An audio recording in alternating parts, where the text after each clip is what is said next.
So let's start with a finished project. These socks. There are two of them. They do match. They're from the Carry On Solefully pattern from Knitty.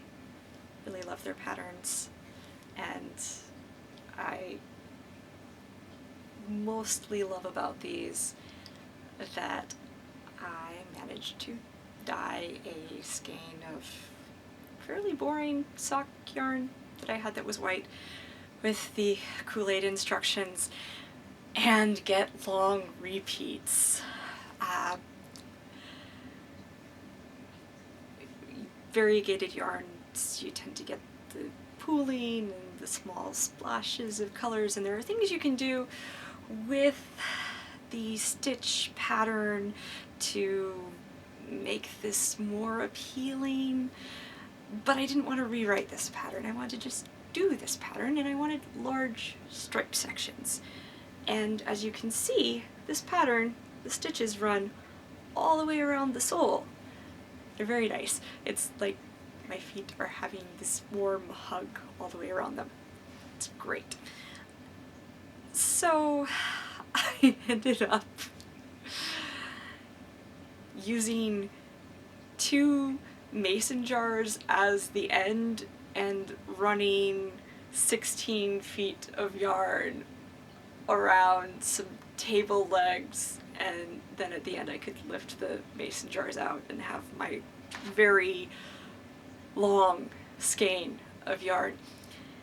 It was a little tangled, but then about a third of it got dyed with actually an Easter egg dye kit and vinegar,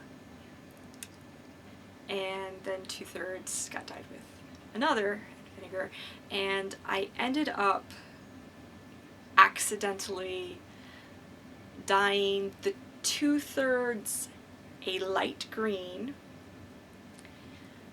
and dyeing the 1/3 the light blue plus the light yellow. You know how egg kits, it's hard to tell exactly what color you have when you're looking at the pellet, and then once it fizzes and dissolves, it's like, oh, it's that. So I had gone to all the trouble of making this very long skein because I wanted stripes that would be not 1 or 2 rows long, and dyed both parts the same color accidentally, or close enough to the same color that it was hard to, yeah.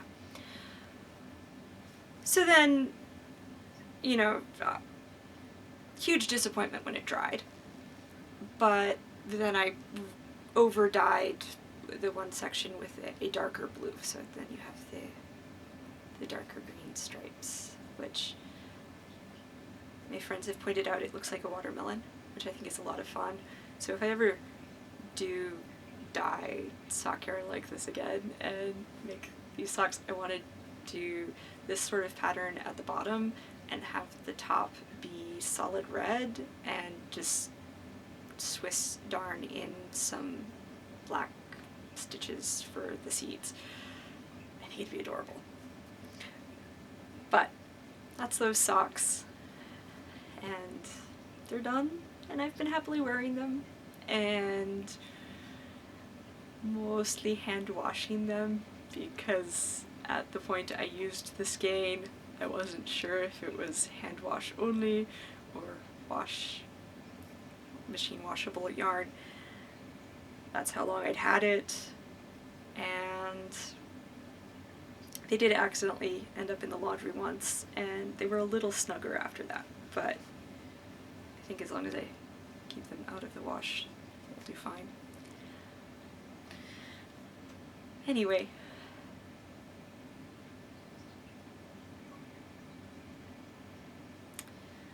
you know, I went into this with "Embrace the Fuzzy Doom" as the catchphrase and the closing and the sign off, but go make beautiful things. Embrace the fuzzy doom. That sounds more like me.